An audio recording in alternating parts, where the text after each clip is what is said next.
Hello বন্ধুরা, আজকে আবার একটা ভিডিও নিয়ে আমি হাজির হয়েছি। তো আজকে এটা করছি চাকলি মুড়ু বা মুড়ুক্কু। এটা একটু অন্য ধরনের, অন্যরকম দেখতে। এর আগেও আমি চাকলির রেসিপি তৈরি করেছি। এটা চায়ের সাথে খেতে কিন্তু খুব ভালো লাগে, বা বিকালের স্ন্যাক্সে আপনারা এটা খেতে পারেন। খুব সহজ পদ্ধতি, ভিডিওটা দেখে নিয়ে যাক তাহলে। তো আমি একটা বড় পাত্রে নিয়ে নেবো 1 কাপ চালের গুঁড়ো, তাতে দেবো 1 টিস্পুনের মতো লবণ,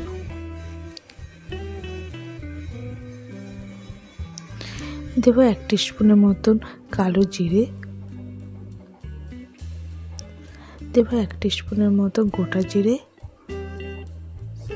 আর এখানে আমি তেল গরম করে নিয়েছি, সেই গরম তেলটা দেবো 3 চামচের মতন, দিয়ে ভালো করে প্রথমে মিশিয়ে নেব চালের গুঁড়োর সাথে।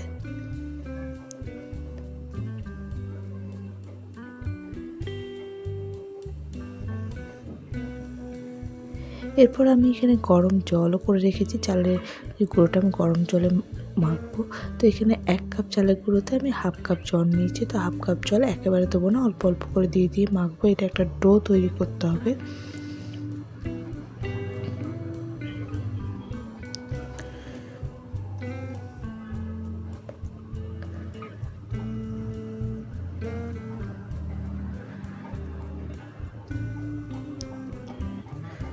এরপর আমি হাতের সাহায্যে মাখবো।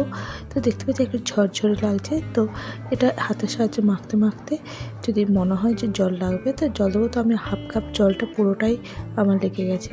তো এবার এটাকে হাতের সাহায্যে ভালো করে মেখে নেব। তো দেখতে পাচ্ছেন ডোটা রেডি হয়ে গেছে।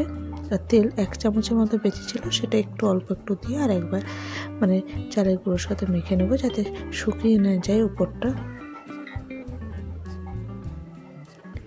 এরপর একটা চপিং বোর্ডের উপরটা তেল বুলিয়ে নেব। এরপর আমি মুড়কুগুলোকে তৈরি করব। আপনারা চাইলে পলি ব্যাগ বা এইসবের মধ্যে মুড়কুটা করতে পারেন। তো যে চাকলি বা মুড়ক্কু যেটা করব, সেই মেকারটা নিয়েছি। এটা বাজারে খুব সহজেই কিনতে পাওয়া যায়, বা অনলাইনেও আপনারা নিতে পারেন। তার ভিতরটা একটু অয়েল ব্রাশ করে নেব, দিয়ে যে ডোটা চালের, সেই ডোটা আমি এর মধ্যে দিয়ে দেবো।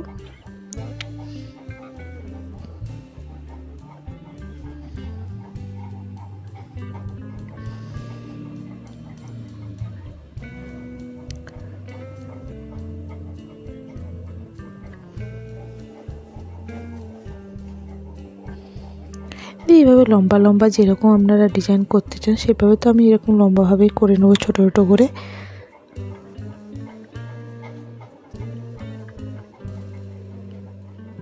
বা আপনারা চাইলে ডাইরেক্ট তেলেও এটাকে তৈরি করতে পারেন। তো আমি এইভাবে করে দেখালাম, তেলেও করে দেখাবো। তো তেলটা গরম হয়ে গেছে, মিডিয়াম টু লো ফ্লেমে আমি গরম করেছি। এরপর এই চাকলিগুলো দিয়ে দেবো এর মধ্যে।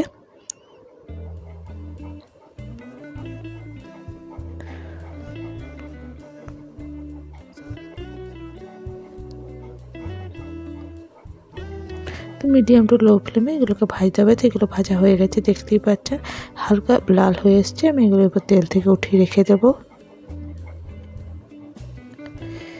এরপর ওই তেলে আমি চাকলির মেকারের সাহায্যে ডাইরেক্ট চাকলিগুলোকে তৈরি করে নেবো এইভাবে। তো এগুলোকে আমি হালকা লাল করে ভেজে নেব। তো এইভাবে আপনারা তৈরি করে নিতে পারেন। তো আমার এই ভিডিওটা আপনার কেমন লাগলো অবশ্যই কমেন্টস করে জানাতে ভুলবেন না। আজ এই পর্যন্তই, নমস্কার।